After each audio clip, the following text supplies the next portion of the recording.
Le 19 février 2019, le monde de la mode se réveille et est secoué par une nouvelle inattendue. Le célèbre couturier allemand, directeur artistique de la maison Chanel, Karl Lagerfeld, surnommé Kaiser Karl, est décédé des suites d'un cancer à l'âge de 85 ans. Le Kaiser de la mode, celui qui détestait les joggings, qui a cassé les codes, qui a toujours été très mystérieux quant à sa vie privée et qui a éperdument aimé Jacques de Bacher, a fasciné la sphère mode et déchaîné les passions. Derrière ce rideau de deuil se cache un récit fascinant, une personnalité atypique et une influence indélébile sur l'industrie de la mode. Aujourd'hui, plongeons-nous ensemble dans l'histoire de cette icône, explorons les contours de sa vie et découvrons les secrets qui ont forgé sa légende. Voici l'incroyable histoire de Karl Lagerfeld.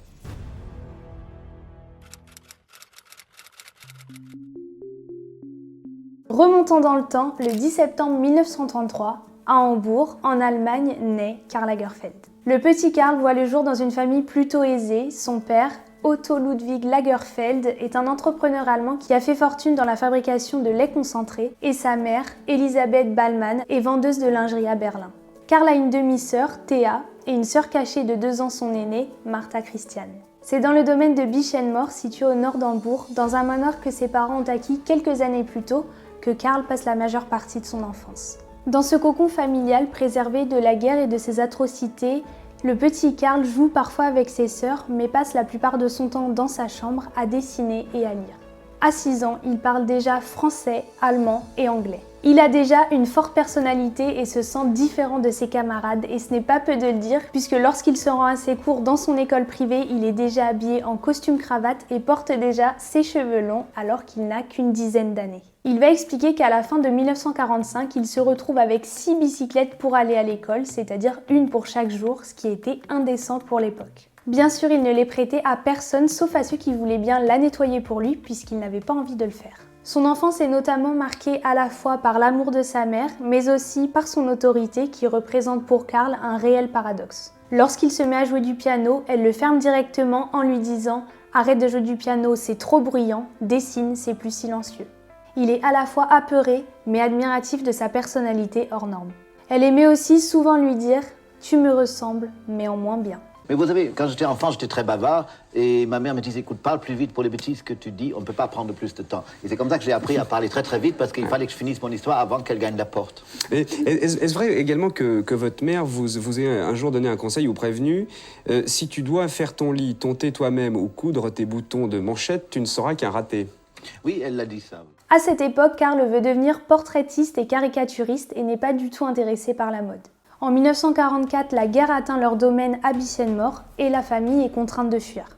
Ils vont d'abord vivre dans une remise pendant quelques temps avant de retourner vivre dans un quartier huppé à Hambourg. Et c'est à ce moment-là que naît sa vocation pour la couture. En décembre 1949, sa mère Elisabeth l'emmène à son tout premier défilé de mode, celui de Christian Dior, à l'hôtel Esplanade de Hambourg. En 1949, ça ne fait que 2 ans que Christian Dior fait partie de la sphère mode et pourtant il a déjà séduit toutes les femmes du monde entier, notamment grâce à son nouveau style, le New Look. À ce moment-là, Karl a 16 ans et c'est une révélation.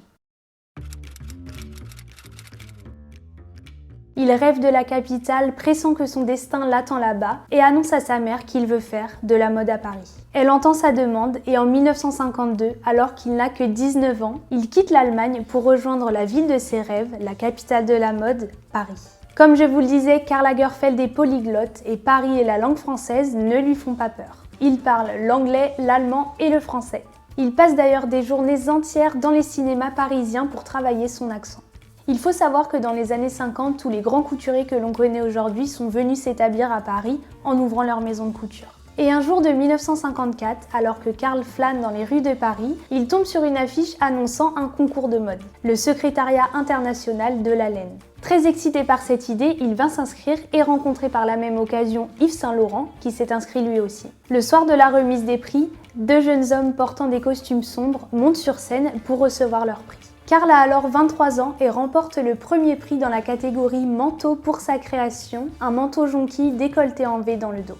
Yves Saint Laurent remporte quant à lui le premier prix dans la catégorie robe du soir. Il faut savoir qu'Yves et Karl ont un peu le même profil, ils ont tous les deux grandi loin de Paris, Karl en Allemagne et Yves Saint Laurent à Oran. Ils sont tous les deux homosexuels, ils aiment tous les deux le vêtement et ils ont tous les deux passé leur enfance à dessiner.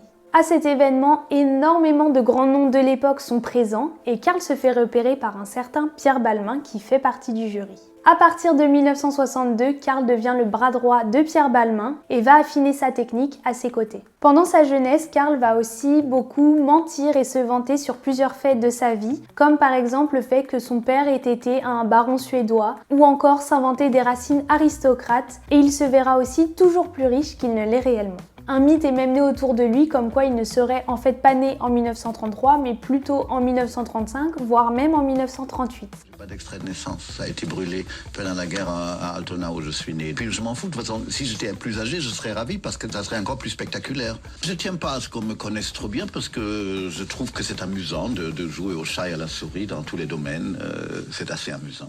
Il aimait aussi dire que lui-même ne savait pas. Aujourd'hui, les suppositions laissent penser que comme Hitler est arrivé au pouvoir en 1933, qui est normalement sa vraie date de naissance, il n'avait pas envie d'être associé à cette date et de devoir justifier des réponses à des questions comme comment il a vécu la guerre, comment ses parents ont vécu le nazisme, et il va donc essayer de masquer et de transformer ces années.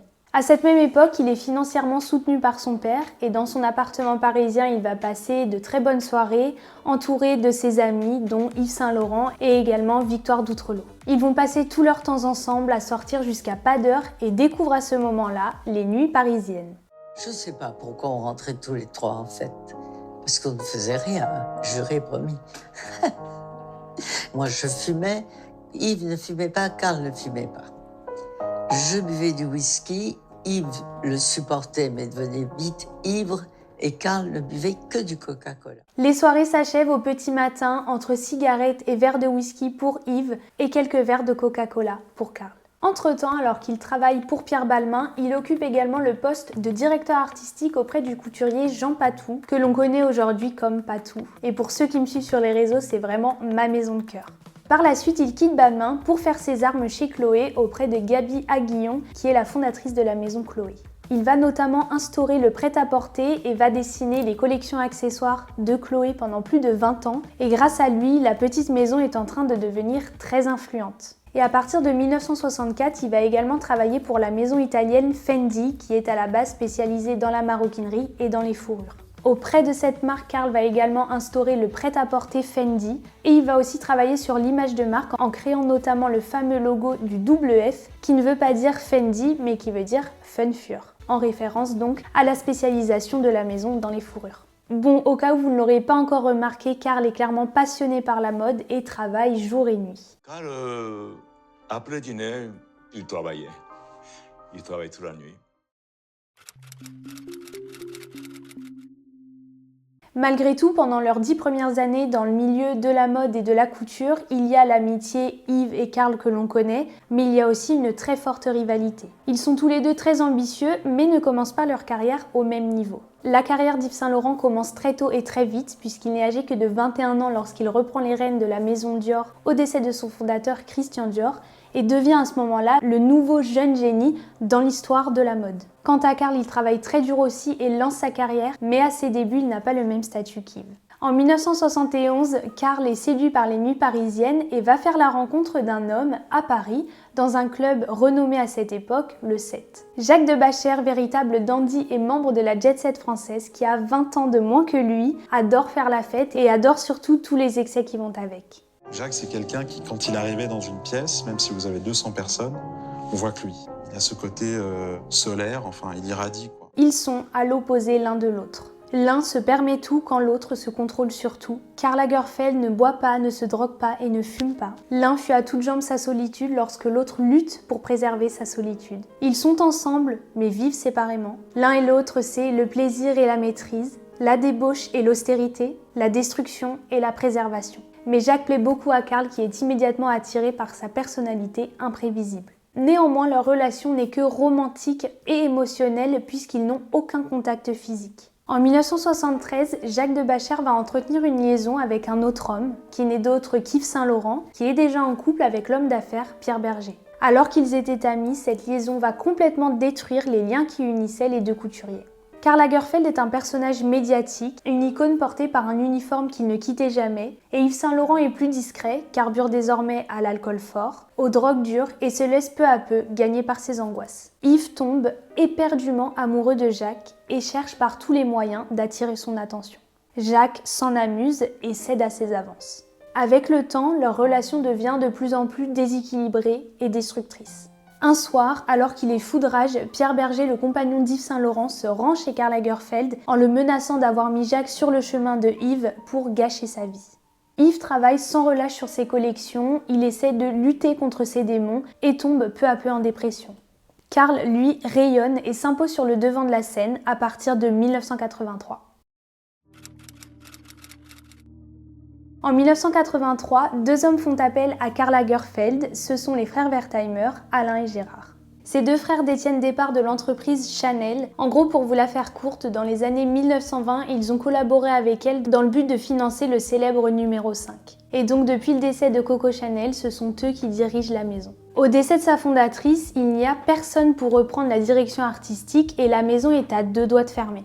Mais c'est alors qu'en repensant au parcours de Karl, au fait qu'il ait relevé Fendi, qu'il ait rendu le prêt-à-porter désirable en France et qu'il ait travaillé pendant presque 20 ans chez Chloé, que les frères Wertheimer voient en lui la personne idéale pour reprendre la direction artistique de Chanel. Vous avez été invité à reprendre la maison Chanel parce qu'elle était carrément en train de couler, quoi. Non, elle n'était pas en train de couler, elle s'endormait parce que vous avez une maison, une affaire de mode, un nom, ça a besoin d'être asticoté, d'être maintenu dans l'actualité, d'être animé par quelqu'un. Vous savez, uniquement le respect et le côté c'est comme ça, et de vivre sur des gloires passées, ça paye pas ça. Karl accepte donc cette proposition à une condition, faire ce qu'il veut, quand il veut. Je peux faire ce que je veux, où je veux. Vous comprenez, ça c'est déjà le comble du luxe. Hein. Installé à son nouveau poste, il définit rapidement le nouveau visage de la maison. Elle détonne, elle a de l'esprit et en plus de ça, elle a une légère ressemblance avec Coco Chanel, il faut le dire, et Karl a de nombreux projets pour elle. La célèbre mannequin Inès de la Fressange devient le nouveau visage de Chanel. Un contrat d'exclusivité est signé entre le mannequin et la maison Chanel et il faut savoir qu'à cette époque, c'est la première fois que ce genre de contrat est signé entre un mannequin et une maison de couture. Karl va lui laisser de la liberté, elle va être plus qu'un modèle puisqu'elle participera à certaines réunions et pourra donner son avis, par exemple sur des maquillages. Karl propose chaque année des collections dans les couleurs emblématiques de Chanel qui sont le noir et le blanc. Les défilés sont eux construits comme de vrais shows avec en premier spectateur les plus grandes stars internationales qui sont fidèles à la maison de couture et qui sont toujours aux côtés de Karl Lagerfeld. Du jour au lendemain, on avait toute envie d'être habillé en Chanel, alors que 6 mois avant, pour rien au monde, on aurait pu porter du Chanel. Il orchestre des défilés uniques et très travaillés qui vont devenir de véritables événements. Pour son tout premier défilé haute couture printemps-été 1983, le créateur impose sa vision de la maison en faisant du Chanel sans vraiment faire du Chanel. Il avait fait le tailleur Chanel dans les matières qu'utilisait Chanel, les ravissants tweeds. Et en 1984, Karl décide de lancer sa marque éponyme, Karl Lagerfeld. À cette même époque, au début des années 80, on commence à parler d'un fléau mortel, le sida. Le dandy Jacques de Bacher fait le test du sida en 1984 et découvre qu'il est positif. Karl reste à ses côtés et veille sur lui jusqu'au 3 septembre 1989 où Jacques décède du sida à l'âge de 38 ans à l'hôpital de Garches. Karl est dévasté par sa disparition, c'est l'un des moments les plus tragiques de sa vie après le décès de sa mère. Il va complètement sombrer dans la nourriture, il va manger plus qu'il ne faudrait, que ce soit des fast-foods, des pâtisseries ou encore avaler des bouteilles de Coca-Cola tout au long de la journée. Il prend énormément de poids et ne porte plus que des vêtements amples. Clairement, il ne se reconnaît plus. Début des années 2000, il a un déclic et entame un régime drastique. Il arrête le Coca-Cola, il arrête les fast-foods et il va même embaucher des cuisiniers qui vont lui préparer des repas diététiques. Il se sent tellement mal dans son corps qu'il va suivre ce régime à la lettre et va perdre 43 kilos en 13 mois. S'il était invité en ville, il préférait d'abord dîner chez lui pour ne faire aucun écart. Il justifie d'ailleurs sa perte de poids en expliquant vouloir rentrer dans les costumes très étroits d'Hedi Slimane pour Dior Homme. Désormais, sa nouvelle silhouette devient alors partie intégrante de son personnage médiatique et c'est à ce moment-là que l'on découvre Karl Lagerfeld, celui que l'on connaît tous aujourd'hui. Je vous fais aussi un petit aparté pour vous parler de la série Becoming Karl Lagerfeld qui est sortie début juin sur Disney+.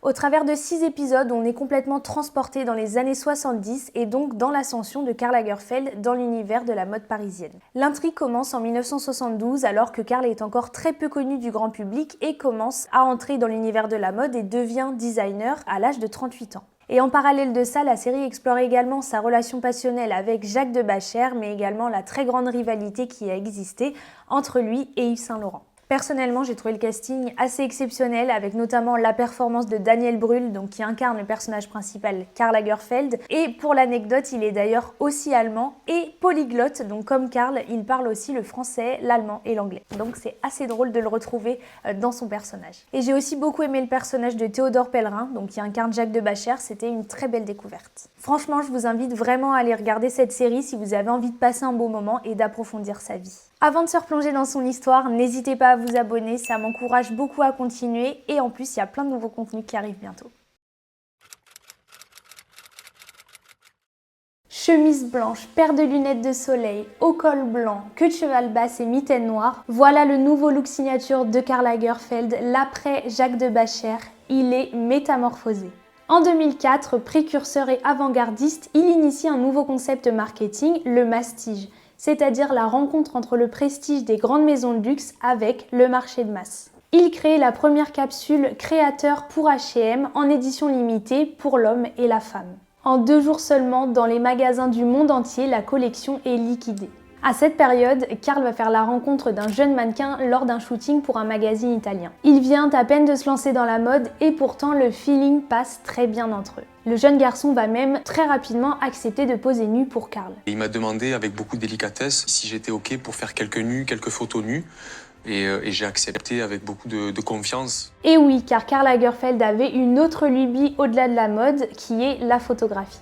Et je fais même maintenant la publicité pour le parfum Moët parce que je me suis improvisé photographe aussi, très professionnel parce que j'ai des équipes pour m'aider qui m'apportent le côté technique et moi j'apporte l'idée de l'image, la composition et l'esprit de ça. Ce jeune homme, Baptiste Giabiconi, devient rapidement le favori de Karl Lagerfeld. Fasciné par son allure et son charisme, Karl voit en Baptiste plus qu'un simple mannequin, il voit une muse et une source d'inspiration inépuisable. Et leur collaboration commence à attirer l'attention dans l'univers de la mode. Karl photographie Baptiste pour diverses campagnes et collections, faisant de lui une figure emblématique des créations Chanel. Ils développent une relation professionnelle intense et deviennent très complices. Il a évoqué à un moment la possibilité de vous adopter. Oui, il voulait absolument que je sois son fils, d'une manière ou d'une autre. Karl, il pensait qu'on pouvait juste signer 2 papiers en bas d'une feuille et c'était réglé. Mais c'était autre chose. Karl, connu pour son exigence et son perfectionnisme, trouve en Baptiste un modèle dévoué et talentueux qui est prêt à relever tous les défis artistiques qu'il lui propose. Il devient l'égérie de nombreuses marques et défile sur les plus grands podiums du monde. Mais au-delà de la carrière, c'est une véritable amitié qui se tisse entre les deux hommes. Karl, qui a pourtant souvent été perçu comme quelqu'un de distant et d'inaccessible, montre une autre facette de lui, plus humaine et plus bienveillante à l'égard de Baptiste. Des années 2010 à 2019, il orchestre des défilés spectaculaires pour la maison Chanel, faisant même du Grand Palais le QG de la maison. Loin de l'architecture industrielle du Grand Palais, Karl reconstitue des cadres naturels.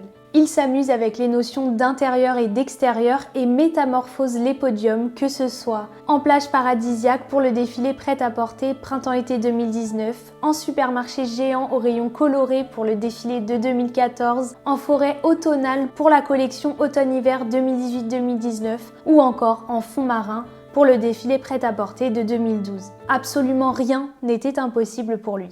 Pendant ces dernières années, il fait un tas de choses complètement différentes. Il va notamment prêter sa voix pour un personnage des Totally Spies. Pour tout vous dire, je n'ai pas eu une enfance heureuse. Mon apparence m'a valu que des moqueries. Alors, je me suis créé ce look parfait, dans l'espoir de devenir un célèbre top modèle.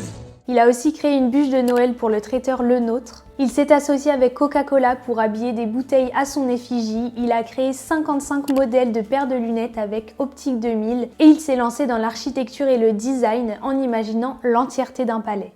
En 2015, alors que Karl passe un séjour à Saint-Tropez, une mauvaise nouvelle tombe. Il est 4 h du matin et Karl apprend qu'il est atteint d'un cancer dont il taira les détails. À cette époque, il n'y a que son garde du corps qui est au courant, Sébastien Jondot, qui est l'une des personnes les plus proches de lui. Il passe tout son temps à ses côtés et l'épaule au quotidien. S'ensuivra de bonnes et de mauvaises nouvelles jusqu'en février 2019.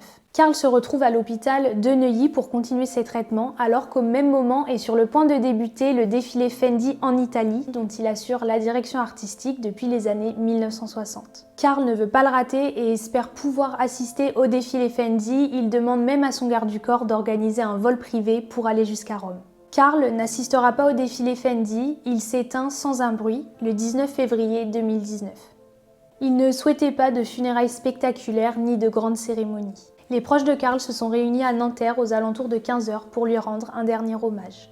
À la suite de son décès, on apprendra que Karl avait nommé 7 héritiers. Il y a Baptiste Giabiconi qui est le premier légataire et qui devrait obtenir 30% des biens du couturier. Il y a forcément Sébastien Jondot, son garde du corps, Virginie Viard qui a pris les rênes de la direction artistique de Chanel à sa disparition et qui a occupé une place très importante dans sa vie. Au-delà des 7 héritiers, 1,5 million d'euros est également destiné à Françoise Cassotte, la fidèle gouvernante de Karl chargée de prendre soin de Choupette. Karl Lagerfeld a souvent été décrit comme l'un des génies les plus créatifs et les plus influents de son époque. Il a profondément marqué la sphère mode avec ses créations avant-gardistes et ses idées novatrices. Karl était aussi une personnalité clivante, notamment connue pour ses opinions bien tranchées et souvent controversées. Il n'hésitait pas à exprimer ses idées de manière provocatrice, ce qui lui a valu autant d'admirateurs que de détraqueurs. Il était très franc et disait ce qu'il avait à dire, ce qui a notamment mis en lumière divers débats quant aux standards de beauté de l'époque, ainsi que sur la diversité dans le milieu de la mode.